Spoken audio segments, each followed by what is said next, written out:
Yes नमस्कार student. RO medical academy के अंदर एक बार फिर से आपका हार्दिक स्वागत एंड हार्दिक अभिनंदन। Digestive disorder, this is called pyloric stenosis. Clear. तो बात करते हैं अपन पाइलोरिक स्टेनोसिस के बारे में। सर क्या होता है पाइलोरिक स्टेनोसिस? पाइलोरिक स्टेनोसिस, देखिएगा, स्टेनोसिस का मतलब होता है नैरोइंग हो जाना। कोई भी डाइजेस्टिव सिस्टम का पार्ट सिकुड़ जाना, नैरो हो जाना, क्या बोला जाता है? स्टेनोसिस बोला जाता है। Narrowing of the pylorus sphincter. Very good Shivani Mishra. Stenosis means कि सर किसी भी डाइजेस्टिव सिस्टम का पार्ट क्या हो जाना? नैरो हो जाना, सिकुड़ जाना। और सिकुड़ेगा कब? जब पर्टिकुलर पार्ट की क्या होगी बेटा? हाइपरट्रॉफी होगी, सीधी सी बात है। और यहाँ पे जो हाइपरट्रॉफी हो रही है ये किसकी हो रही है बेटा? सर पाइलोरिक स्पिंटर की हो रही है। किसकी हो रही है? Pyloric sphincter. अब ये पाइलोरिक स्पिंटर जो है ये सर सर्कुलर मसल फाइबर से मिलकर बना हुआ है। सर्कुलर मसल फाइबर की अगर हाइपरट्रॉफी हो जाए तो पाइलोरिक स्पिंटर नैरो हो जाएगा। और नैरो होगा तो कंप्लीटली एक टाइम ऐसा आएगा कि जो स्मॉल इंटेस्टाइन की first part, this is called duodenum, और इस स्टमक के बीच में कोई कम्युनिकेशन ही नहीं रहेगा। और जब कम्युनिकेशन नहीं रहेगा तो स्टमक कंटेंट आगे की तरफ फॉरवर्ड मूव नहीं कर पाएंगे। क्लियर। जैसे अपन एग्जांपल डायग्राम में देखना चाहिए। जैसे मान लीजिएगा कि ये आपका क्या हो जाता है बेटा? ये सर हमारा स्टमक हो गया। क्लियर। ये हमारा क्या है? स्टमक है।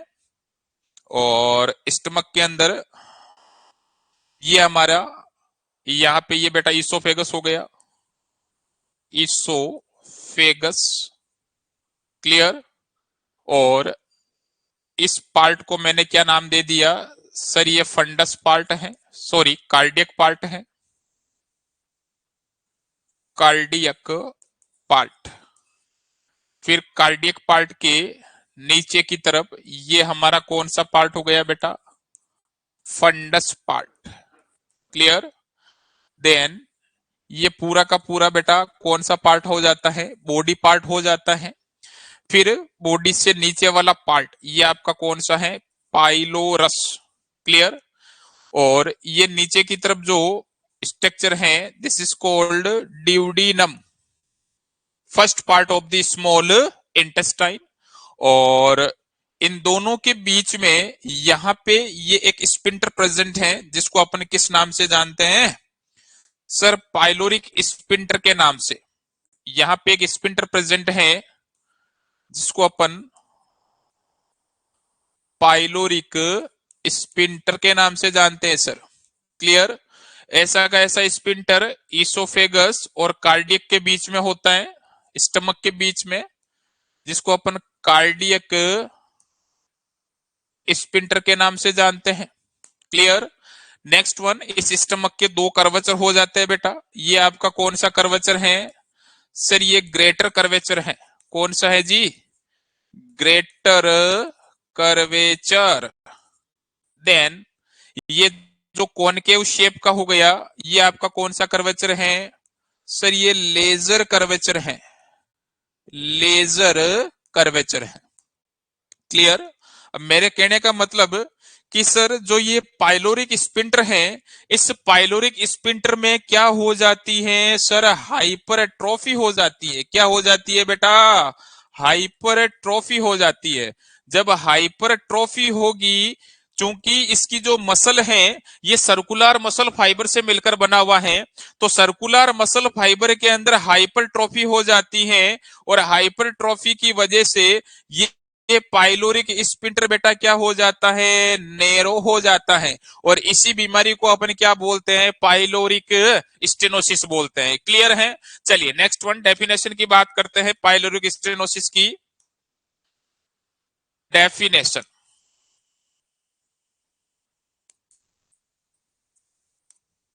Narrowing of the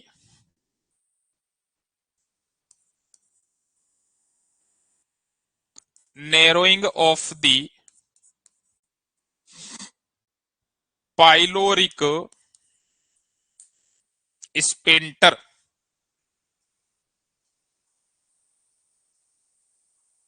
due to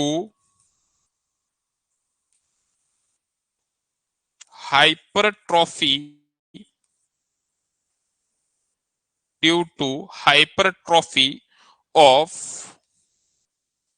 the circular muscle fiber, circular muscle fiber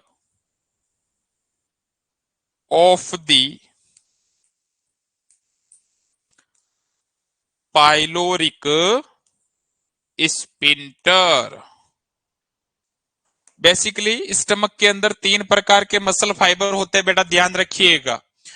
एक आपका लॉन्गिट्यूडनल मसल फाइबर, दूसरा आपका सर्कुलर मसल फाइबर और तीसरा आपका oblique muscle fibre.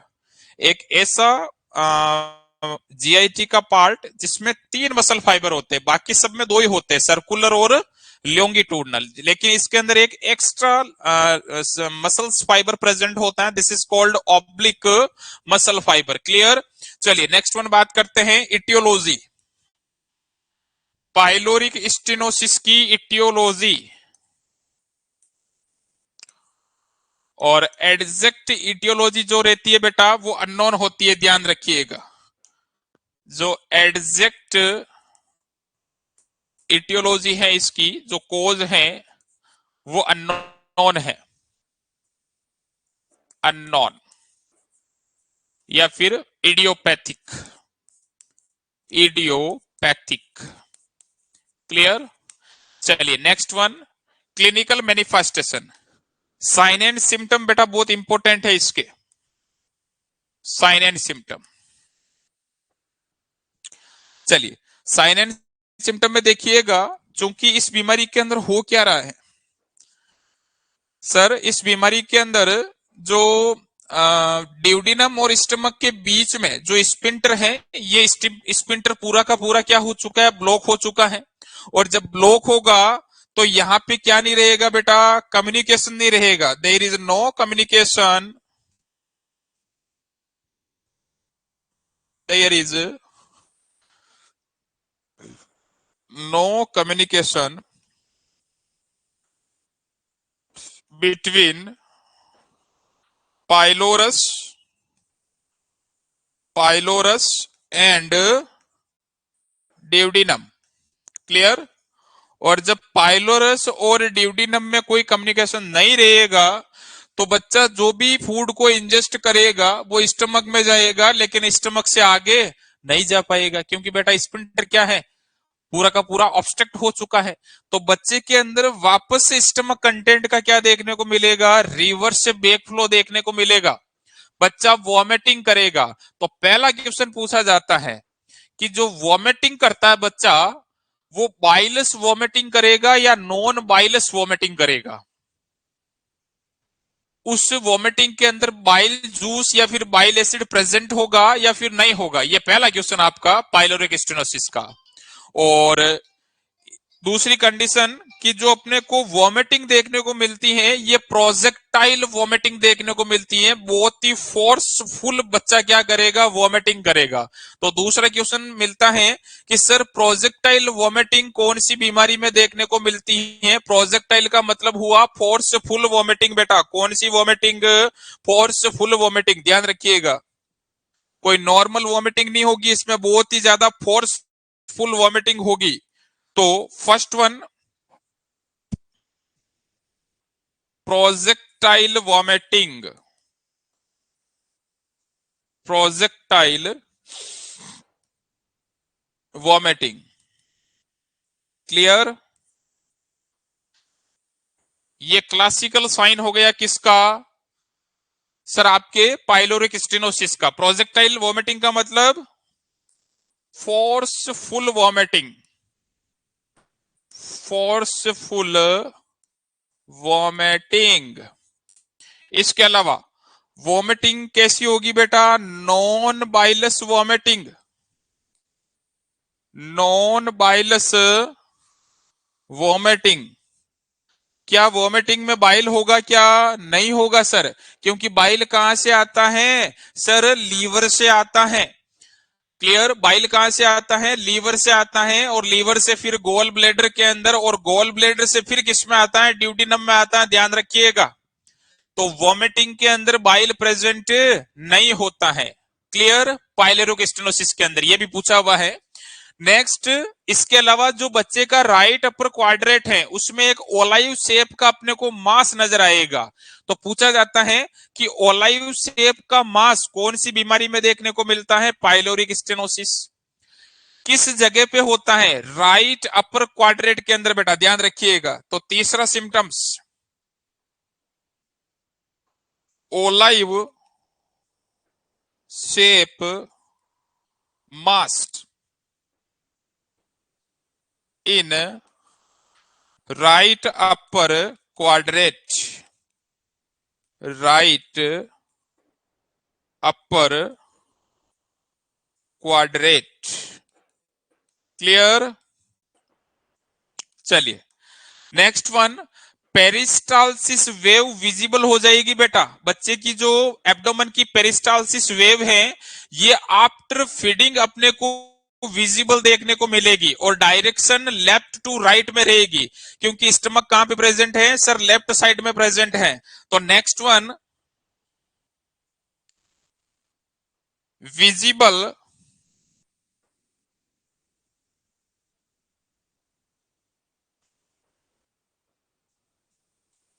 Visible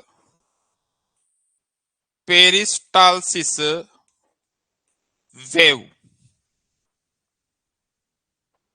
after feeding. ध्यान रखिएगा, बिफोर फीडिंग नहीं है, आफ्टर फीडिंग। और डायरेक्शन कैसी रहेगी बेटा? Sir left to right, left to right. Clear? इसके अलावा जब बाइलस वोमिटिंग होगी, प्रोजेक्टाइल वोमिटिंग होगी, तो बच्चे में क्या देखने को मिलेगा बेटा? डिहाइड्रेशन देखने को मिलेगा। क्या देखने को मिलेगा? डिहाइड्रेशन। तो नेक्स्ट वन आपका सिम्टम्स आया बेटा डिहाइड्रेशन। डिहाइड्रेशन। अब मुझे एक बात बता दो आप कि सर जब बच्चे में डिहाइड्रेशन होगा तो क्या क्या सिम्टम्स आएंगे? अपने को कैसे पता चलेगा कि बच्चा डिहाइड्रेट हो चुका है? Depressed anterior fontanelles. ठीक है बेटा, फोंटेनिल्स क्या हो जाएंगे? सप्रेस हो जाएंगे, डिप्रेस हो जाएंगे। Very good. और संकन आई, आई बॉल कैसी हो जाएगी? संकन हो जाएगी। Very good. कि बच्चे में जब कभी भी डिहाइड्रेशन होता है तो बच्चे की जो म्यूकस मेम्ब्रेन है बेटा वो कैसी हो जाती है? ड्राई हो जाती है। स्किन की जो टर्गेडिटी है, स्किन की टर्गेडिटी भी क्या हो जाती है बेटा? पुअर हो जाती है। तो first one, dry mucous membrane, dry mucous membrane. Clear? इसके अलावा पुअर स्किन टर्गर, स्किन की टर्गेडिटी क्या हो जाएगी बेटा? पुअर हो जाएगी। क्लियर? इसके अलावा संकन फोंटेनिल्स, जो फोंटेनिल्स है वो कैसे हो जाएंगे? शंक हो जाएंगे, डिप्रेस हो जाएंगे। तो संकन फोंटेनिल्स।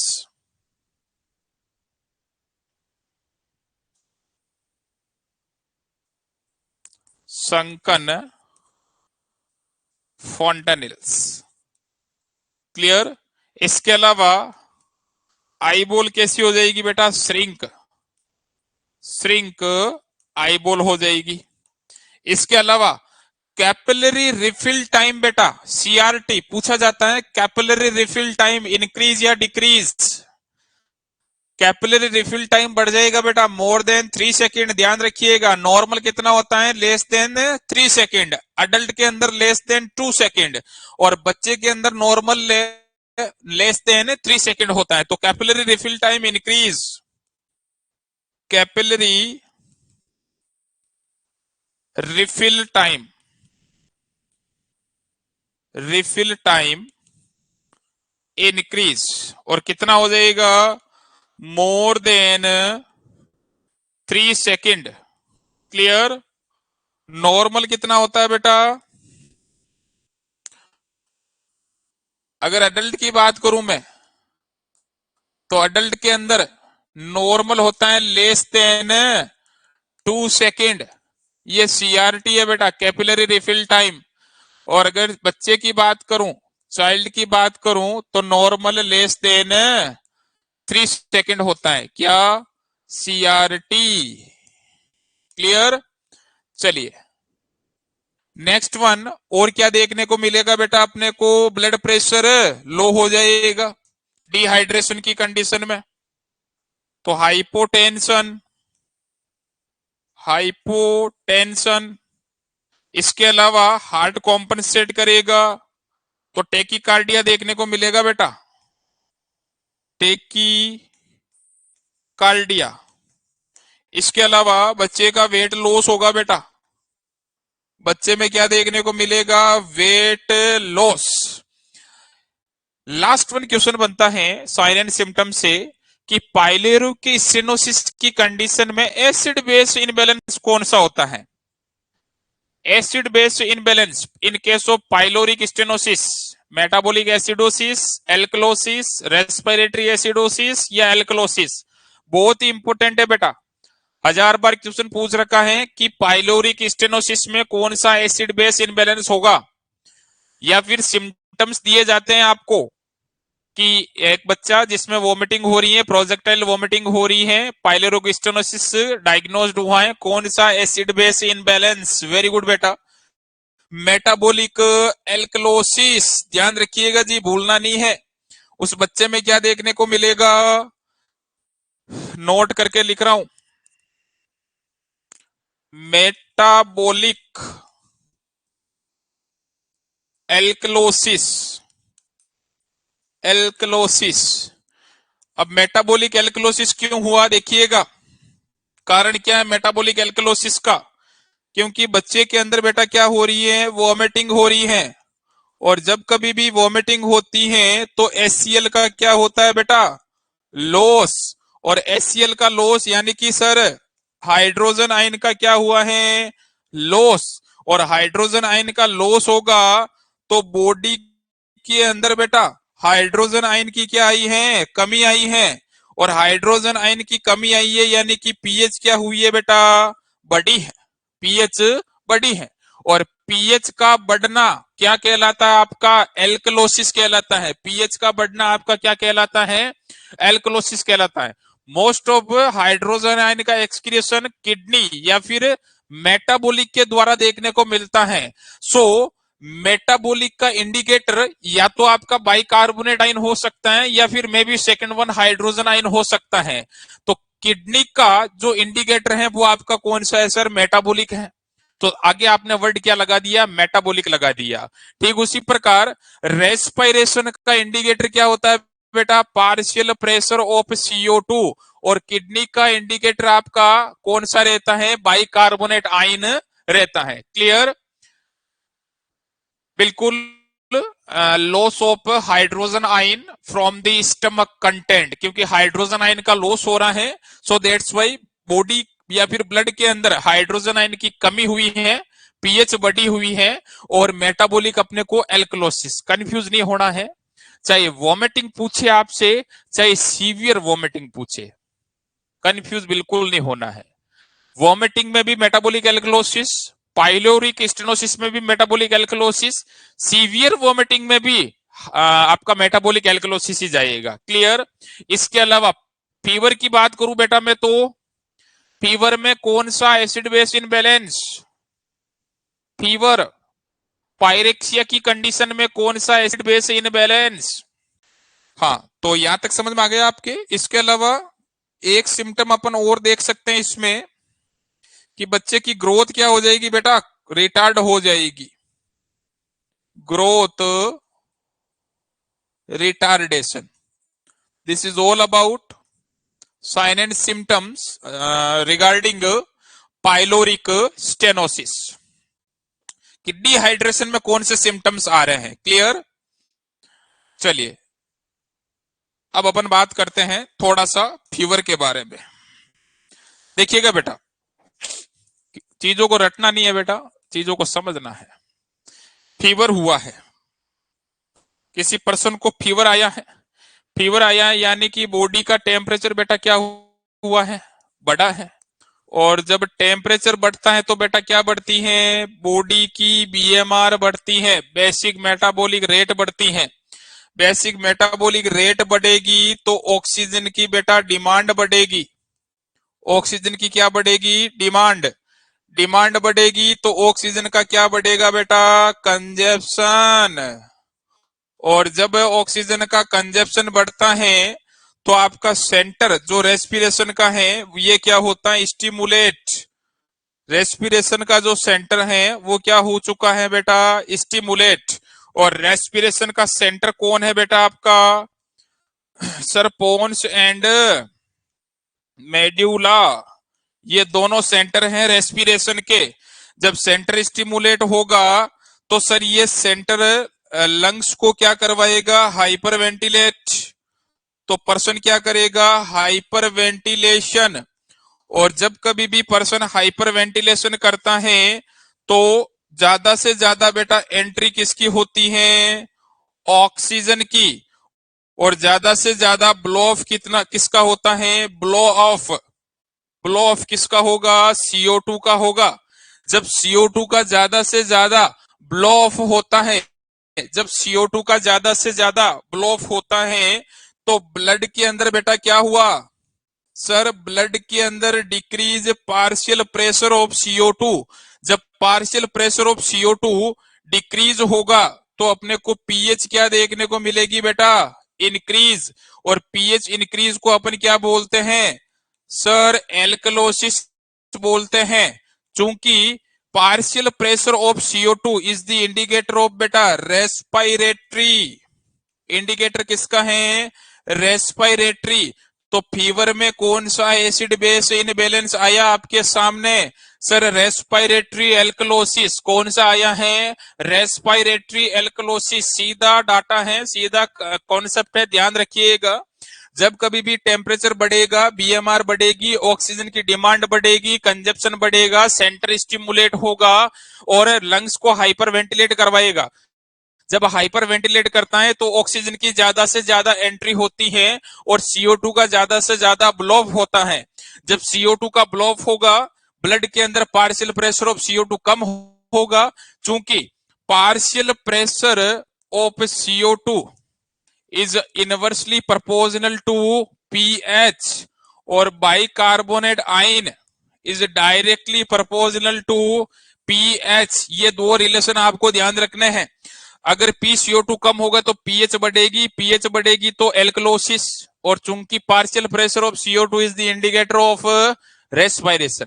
सीधा कॉन्सेप्ट कि ऐसी कंडीशन जिसमें बीएमआर बढ़ रही है आपकी, देखिएगा बीएमआर किस किस में बढ़ती है, सर बीएमआर हमारी एंजाइटी में बढ़ती है, यस या नो, बिल्कुल बढ़ती है सर। बीएमआर हमारी प्रेगनेंसी में बढ़ती है सर, यस या नो, बिल्कुल सर। बीएमआर हमारी फोबिया में बढ़ती है बेटा, यस या नो। बीएमआर हमारी फीवर में बढ़ती है सर, फीवर में भी बीएमआर बढ़ रही है। इसके अलावा हिस्टीरिया की कंडीशन बेटा, कौन सी कंडीशन है, हिस्टीरिया की condition.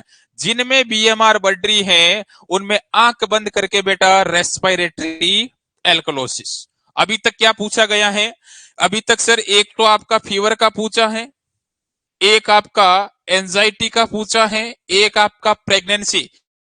So that's why pregnancy is the state of respiratory alkalosis. आपने ओबीजी में पढ़ा होगा प्रेगनेंसी कैसी स्टेट है, रेस्पिरेटरी एल्कलोसिस की स्टेट है। Am I clear. चलिए next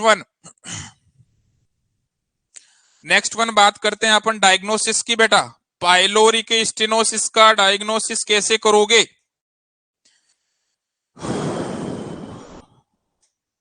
diagnosis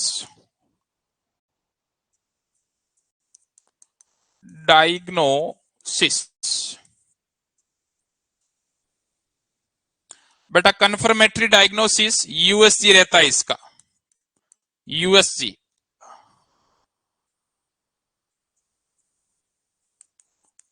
confirmatory diagnosis, clear.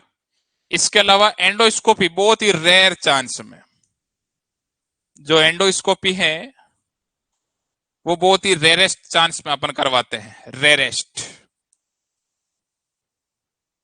Rarest use. Clear? इसके अलावा बात करूंगा मैं सीधे किसकी, सर मैनेजमेंट की। और किसी भी टाइप का मेडिकल मैनेजमेंट यहाँ पे नहीं है, अपन यहाँ पे सीधी बेटा क्या करते हैं, सर्जरी परफॉर्म करते हैं। और सर्जरी के अंदर उस सर्जरी का नाम क्या रहता है बेटा, पाइलोरोमायोटोमी, पाइलोरोमायोटोमी।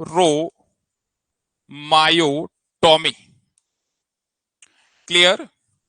और इसी पाइलोरोमायोटोमी को अपन और किस नाम से जानते हैं, फ्रीडेट रामेस्टिड ऑपरेशन, रामेस्टिड ऑपरेशन पूछा जाता है। फ्रीडेट रामेस्टिड ऑपरेशन कौन सी बीमारी में किया जाता है, सर पाइलोरिक स्टेनोसिस की कंडीशन में। क्लियर? इसके अलावा पाइलोरोमायोटोमी कौन सी कंडीशन में किया जाता है, सर पाइलोरिक स्टेनोसिस की कंडीशन में। पीछे वर्ड क्या आ रहा है बेटा, ओटोमी। और ओटोमी का मतलब क्या होता है माय डियर, सर ओटोमी का मतलब होता है आप एक छोटा सा क्या लगा दो, इंसिजन लगा दो। कितने सेंटीमीटर का, 3 से 4 सेंटीमीटर का। कहां लगाओगे बेटा, सर पाइलोरस रीजन के अंदर। क्लियर? या फिर जो पाइलोरिक स्पिंटर है वहां पे आपको एक छोटा सा क्या लगा देना है, स्मॉल इंसिजन लगा देना है, ताकि पाइलोरिस स्पिंटर क्या हो जाए बेटा, वाइड हो जाए। जो नैरोइंग पार्ट था वो क्या हो जाए आपका, वाइड हो जाए। और इस प्रकार की सर्जरी को अपन क्या बोलते हैं, पाइलोरोमायोटोमी बोलते हैं। क्लियर? तो पाइलोरोमायोटोमी के अंदर क्या किया आपने, मेक ए स्मॉल इंसिजन, कितने सेंटीमीटर का, 3 से 4 सेंटीमीटर का, on pylorus to make opening wide, to make opening wide. Opening को वाइड करने के लिए अपन क्या करते हैं, 3 से 4 सेंटीमीटर का क्या लगा देते हैं, इंसिजन लगा देते हैं सर। क्लियर? अब जब आप पाइलोरोमायोटोमी करोगे तो आपको प्री ऑपरेटिव केयर, जो एक नर्स की प्री ऑपरेटिव केयर होती है और पोस्ट ऑपरेटिव केयर होती है, उसके बारे में ध्यान रखना है। और पाइलोरिक स्टेनोसिस की प्री ऑप कंडीशन की बात करें तो उस पेशेंट या फिर उस बच्चे को बेटा एनपीओ रखना है। एनपीओ रखोगे तो बच्चा डिहाइड्रेशन में जाएगा, और डिहाइड्रेशन को प्रिवेंट करने के लिए आप क्या चलाओगे, आईवी थेरेपी चलाओगे। ये दो चीजें आपको प्री ऑप में ध्यान रखनी है। चलिए नेक्स्ट वन बात करते हैं, preoperative care. Pre op care, तो प्री ऑपरेटिव केयर में maintain NPO status, NPO status to the client. Client का आप एनपीओ स्टेटस मेंटेन करोगे। Second one, provide IV therapy, IV therapy to prevent from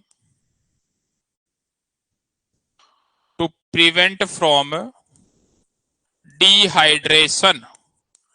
dehydration को prevent करने के लिए आप प्रोवाइड करवाओगे क्या, आईवी थेरेपी। ठीक है सर।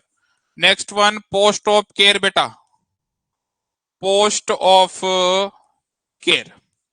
अब पोस्ट ऑफ केयर में क्या ध्यान रखोगे आप सर, जब तक बोवल साउंड नहीं आ जाते हैं, जब तक उस बच्चे का गेग रिफ्लेक्स नहीं आ जाता है, या फिर पेरिस्टालसिस मूवमेंट नहीं आ जाते हैं, बच्चे को क्या रखना है बेटा, एनपीओ रखना है। अप्रोक्स 48 से 72 ओवर्स आपको क्या रखना है, एनपीओ रखना है, जब तक कि गेग रिफ्लेक्स नहीं आ जाए और बोवल साउंड प्रेजेंट नहीं हो जाए। क्लियर? तो next one, maintain NPO status, maintain NPO status until vowel sound until vowel sound written, और vowel sound अप्रोक्स बेटा 48 से 72 घंटे ध्यान रखना है। क्लियर? इसके अलावा जहां पे इंसिजन लगाया है सर ने, उस इंसिजनल साइट को टाइम टू टाइम आपको क्या करना है बेटा, असिस्ट करना है। किसी प्रकार की रेडनेस, किसी प्रकार का पुरुलेंट डिस्चार्ज, वहां का टेम्परेचर तो नहीं बढ़ा हुआ है, और अगर किसी भी टाइप की ऐसी अबनॉर्मल फाइंडिंग है, immediate inform to the physician. Immediate क्या करना है आपको, इन्फॉर्म करना है किसको, फिजिशियन को। तो next one, assist the surgical site, assist the surgical site, surgical site for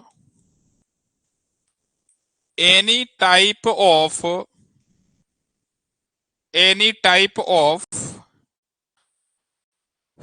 abnormal finding,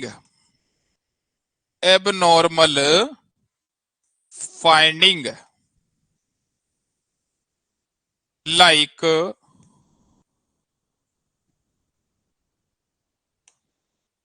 redness, increase temperature, purulent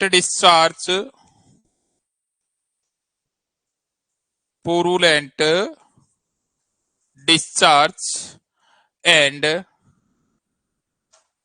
oedema. और अगर ऐसी कोई अबनॉर्मल फाइंडिंग है तो आपको इमीडिएट क्या करना है, फिजिशियन को इन्फॉर्म करना है। क्लियर? तो ऐसी स्थिति में नर्सेस की क्या प्रायोरिटी है, नर्सेस प्रायोरिटी, इमीडिएट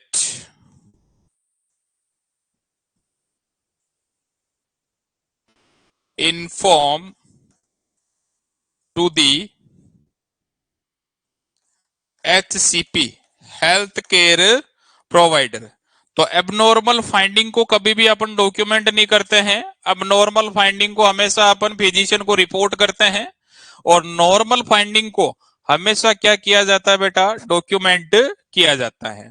और अगर उस बच्चे के अंदर गैग रिफ्लेक्स आने लग जाए, वोवल साउंड आने लग जाए, तो अपन डाइट का भी ध्यान रखते हैं। और डाइट में फर्स्ट वन लिक्विड डाइट हो गई, सेमी सॉलिड डाइट हो गई, या फिर सॉलिड डाइट हो गई। क्लियर?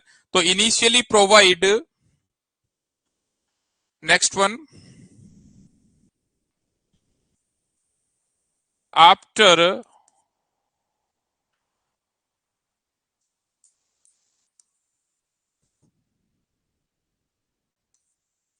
रिटर्न वोवल साउंड आने के बाद में इनिशियली प्रोवाइड